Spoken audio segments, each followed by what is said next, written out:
I got married on the most beautiful day of my life. My best friend of 9 years stood beside me at that altar. She held my bouquet. She fixed my veil. She cried when I said my vows. 3 days later she sent me a message that ended everything. And what she said in that message broke something in me that I am still trying to put back together. Welcome to Haely Stories. This is the place where you will find real and emotional women's stories that will touch your heart, make you feel seen, and remind you that you are never alone in what you are going through. If that is something you need in your life, then like this video, subscribe to the channel, and hit that bell icon so you never miss a single story. Now let me tell you about the friendship I thought would last my entire life and the message that arrived 3 days after my wedding that changed everything I thought I knew about the person I loved most. And my name is Nancy Kaur and I am 29 years old. I want to start by telling you about Maya because you cannot understand what I lost without understanding what I had. Maya and I met when we were 20 years old. First year of university. We were assigned to the same study group for an introductory sociology class and we spent 3 hours arguing about an essay question and walked out of that library laughing and have not stopped talking since. That is the version of the story we always told together. She would start it and I would finish it, or I would start it and she would correct the details because she always remembered things more precisely than I did. 9 years. 9 years of phone calls that lasted 3 hours when 30 minutes would have been enough. 9 years of showing up at each other's doors without much warning and being welcomed every time. 9 years of knowing someone's family and their history and their fears and their embarrassing stories and their best qualities and their worst moments and loving them through all of it without keeping score. Maya was the first person I called when anything happened. Good things and bad things and things that were neither. She was the person who sat with me through the hardest period of my life, when my mother was ill, and did it with the kind of quiet and steady presence that I have never been able to fully thank her for. She was the person who met my husband before most of my family did and told me, with the directness that I had always loved about her, that she thought he was exactly right for me. I loved Maya the way you love the people who have seen you completely and chosen to stay. I did not know, standing at that altar with her beside me, that she was already preparing to leave. My wedding was on a Saturday in September. Had planned it for 14 months with the particular combination of excitement and anxiety that wedding planning produces in most people, and the additional dimension of wanting everything to be right for the people I loved who were going to be there. Maya was my maid of honor. It had never been a question. From the moment I got engaged and she grabbed my hand and screamed with a joy that felt entirely genuine, I had known she would stand beside me. She was involved in the planning, enthusiastically and helpfully, with opinions about flowers and music and the precise shade of the bridesmaids' dresses that I had welcomed because I trusted her taste and because planning things with Maya was one of my favorite things to do. The wedding day itself was everything I had hoped it would be. Maya was extraordinary. She managed the morning with calm efficiency, keeping everyone on schedule, fixing my veil twice, talking me through the particular nerves that arrive in the 20 minutes before you walk down an aisle. She gave a speech at the reception that made people laugh and then made them cry and then made them laugh again, which is exactly the right order for a wedding speech, and which contained things about our friendship that I will carry with me always. She hugged me at the end of the night and said, "You looked so beautiful today." "I am so happy for you, Nancy." I believed her. I had no reason not to believe her. My husband and I left for our honeymoon the Monday after the wedding. The weekend between the wedding and the flight was quiet and warm. I was in the particular happiness of someone who has just done something significant and is still inside the feeling of it. I texted Maya on the Sunday to thank her again. She replied with warmth and a string of photographs she had taken during the day that I had not yet seen. We made loose plans to have dinner when I returned from the honeymoon. I boarded my flight on Monday morning feeling full in a way I cannot quite describe. Full of the wedding and the people who had been there and the life that was beginning and the friendship that had been beside me through all of it. Maya's message arrived on Tuesday. I was in a different country. My husband and I had just come back from a long walk along the coast, and I had sat down on the terrace of our hotel with a glass of wine and picked up my phone with the mild and happy curiosity of someone who has been mostly offline for a day and is checking in casually. I saw Maya's name. I opened the message, and the happiness of the previous 3 days began to drain out of me word by word as I read what she had written, and not going to reproduce the message word for word. It was long and it was detailed, and some of it is too personal to share and some of it I am still processing even now. But I am going to tell you the substance of it because the substance is the story. Maya said she had been doing a lot of thinking. She said she had realized, over the course of the wedding planning and particularly over the wedding weekend itself, that our friendship had not been equal for a long time. She said she felt like she had been giving more than she received. Some of what she said I did not recognize at all. Interpretations of events that were so different from how I had experienced them that I felt like I was reading about a friendship that was not ours. And then she said the part that broke me most. She said she thought the wedding had made her realize that she had been using our friendship to avoid facing things in her own life that she needed to face. She said she thought the distance she needed from me was about her as much as it was about us. She said she was sorry for the timing. She said she thought it was better to be honest.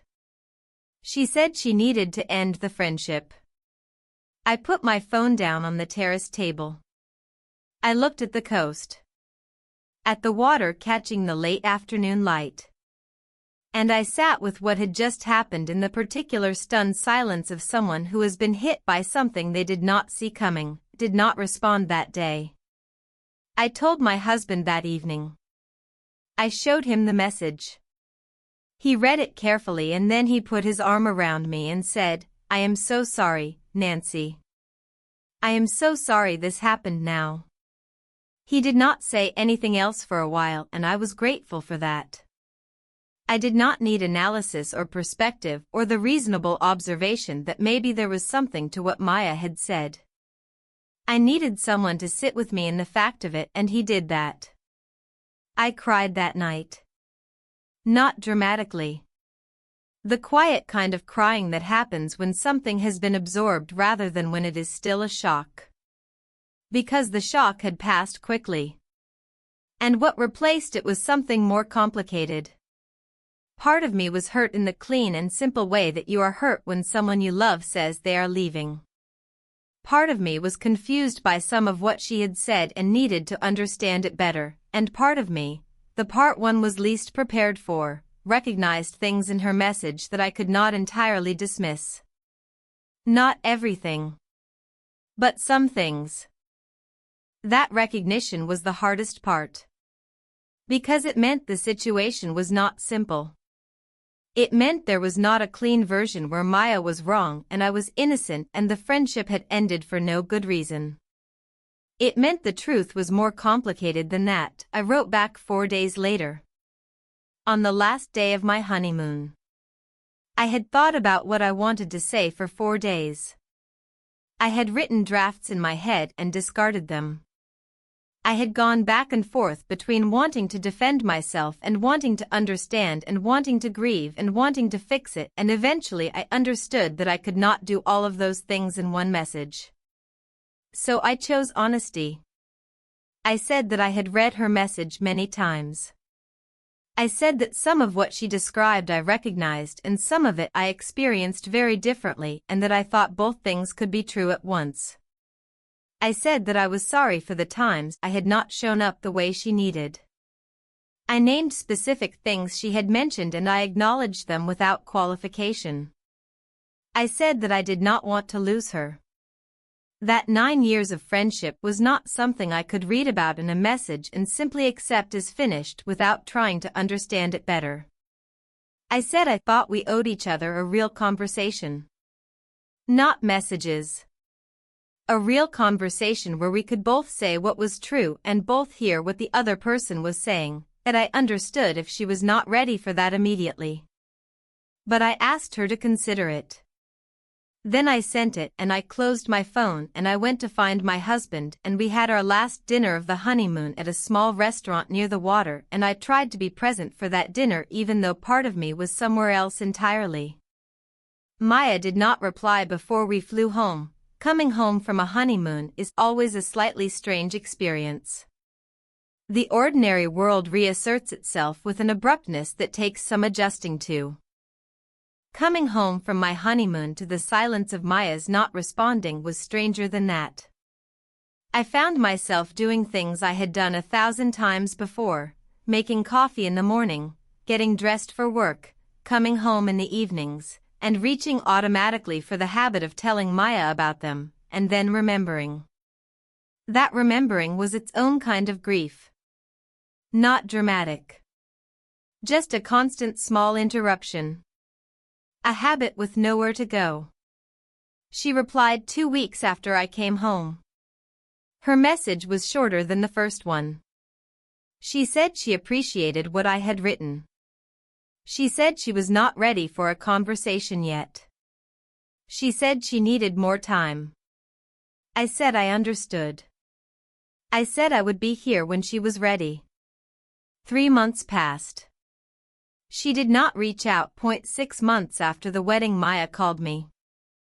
I had not expected the call. I had been trying, with varying degrees of success, to accept that the conversation I had asked for might never happen.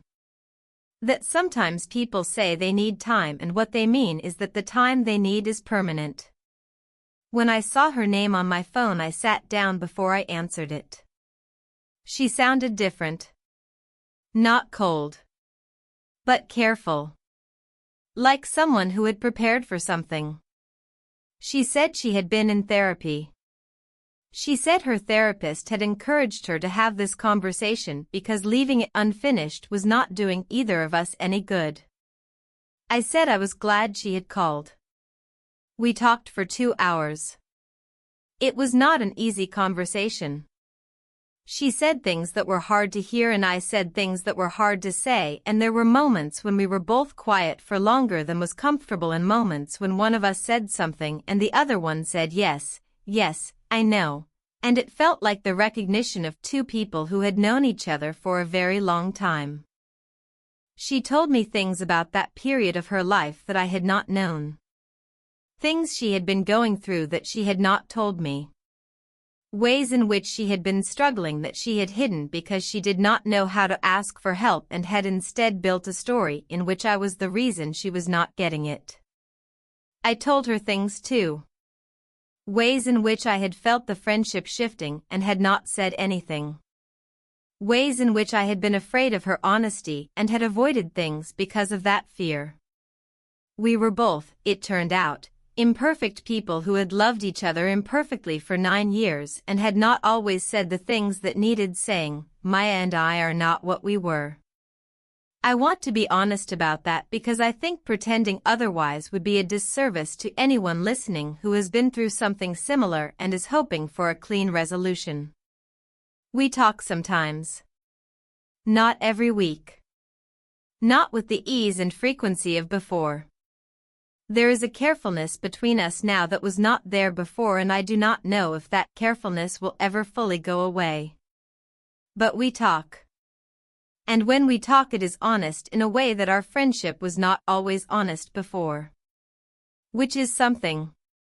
Which is, I have come to believe, more than nothing. She came for coffee last month. We sat in my kitchen for 3 hours. We talked about her therapy and about things she was working through and about my marriage and how the first year had been and about small ordinary things that had nothing to do with any of it. At one point she said, "I am sorry for the timing. I have thought about that a lot. The wedding was not the right moment." I said, "No. It was not." She said, I think I chose that moment because I had been carrying it for a long time and the wedding made it impossible to carry anymore and I did not handle it well. I said, I think you are probably right. She said, I am sorry. I said, I know you are. We did not hug when she left. We used to always hug. We stood at my door for a moment and she said she would text me and I said yes and she left and I closed the door and stood in my hallway for a little while. It is different now. But it is not nothing. Have spent a lot of time in the past year thinking about friendship and what it actually is and what we owe each other inside it. I used to think that a friendship of 9 years was its own kind of guarantee. That longevity meant permanence. That the length of time you had known someone was proof of something about the relationship itself. I understand now that length of time is not the same as depth of honesty. That you can know someone for 9 years and still not have said the things that most needed saying. That closeness and avoidance can exist in the same relationship and that the avoidance does not become visible until something, a wedding, a crisis, a moment of accumulated pressure, forces it into the open. Maya and I had a real friendship. I do not doubt that. But we had also both been avoiding things inside that friendship for longer than either of us had admitted. Her message after the wedding was painful and badly timed and some of what she said was unfair. And it was also, in some ways, the most honest thing she had ever said to me. And honesty, even painful honesty, even badly timed honesty, has a way of being necessary. I am not glad it happened the way it happened. I would not have chosen it. I would have chosen a different conversation in a different moment with more gentleness on both sides, but I am not sorry that the things that needed to be said were finally said. Even if the saying of them cost us something we have not fully recovered. I am 29 years old and my best friend of 9 years ended our friendship 3 days after my wedding in a message I read on a hotel terrace with a glass of wine in my hand and the coast in front of me and no warning whatsoever. I have learned things from that experience that I could not have learned any other way. I have learned that friendships, like all relationships, require honesty to survive. Not the performed kind. The real kind. The kind that says I am struggling and I need something from you even when saying that is frightening. Maya and I had loved each other without always being honest with each other and the things we did not say accumulated until they became something that broke through in the worst possible way at the worst possible time. I have learned that grief for a living person, for a friendship that is changed rather than ended, is one of the stranger kinds of grief there is. It does not have a clear shape. It does not have a clear timeline. It just sits there, quiet and persistent, in the space where something familiar used to be. And I have learned that some things can be broken and still be worth keeping. That the friendship Maya and I have now is not the friendship we had. But it is a real thing. Smaller and more careful and built on more honesty than what came before. I do not know what it will become. I am trying to be patient with not knowing. What I know is that 9 years of loving someone does not disappear because of one terrible message on a hotel terrace.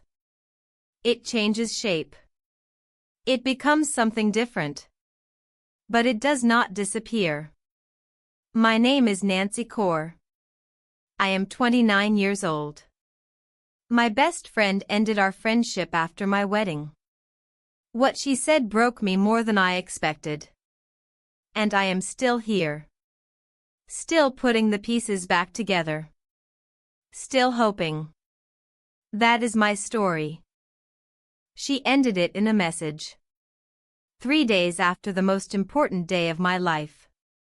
And I sat on that hotel terrace and read every word and felt something I did not have a name for. I have a name for it now. It is called loving someone even when it hurts. Thank you for listening. This is Haely Stories. We will see you in the next one.